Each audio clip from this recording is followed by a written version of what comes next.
सत्यप्रिय दलित शोषित प्रवासी समाज पार्टी से आज तारीख 20/2/2025 तो अंततः 11 दिन के इंतजार के बाद दिल्ली में रेखा गुप्ता की जो बीजेपी की रेखा गुप्ता उसकी मुख्यमंत्री सरकार बन गई है।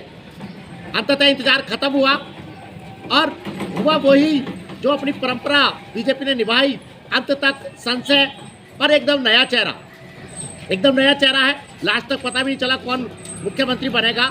जिनकी उम्मीद थी, जिन्होंने केजरीवाल को हराया, पूरे दुनिया देश में धमाका किया, वो उस दौड़ से बाहर हो गए और निकल कर आया एक नया चेहरा रेखा गुप्ता के रूप में।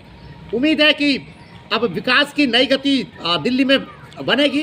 पिछले 10 सालों में तो अरविंद केजरीवाल पर केंद्र से जो है लड़ते रहे। उस लड़ने के बहाने के नाम पे उन्होंने दिल्ली के विकास को भी ठप कर दिया और उसी का परिणाम भुगता। एक बात मैंने ये भी कही थी, कथनी और करनी में अरविंद केजरीवाल का बहुत बड़ा अंतर था और वैचारिक आधार कोई था नहीं।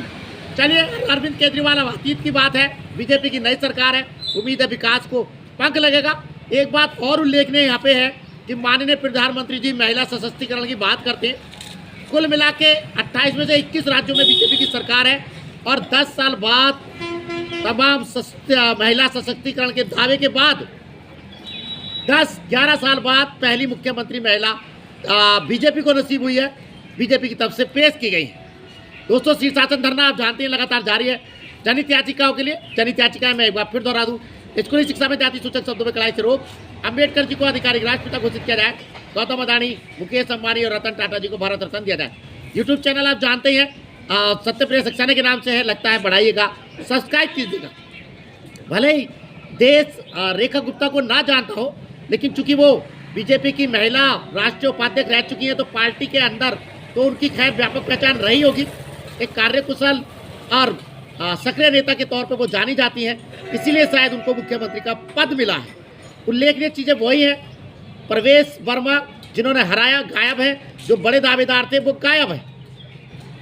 हम जानते हैं कि शायद जमीन से उठा बीजेपी नेतृत्व जमीन से उठे कार्यकर्ता को ही आगे बढ़ाता है। ये एक प्रशंसनीय बात है। वो कहते हैं कि एक आम कार्यकर्ता भी बीजेपी के सीट पे पहुंच सकता है।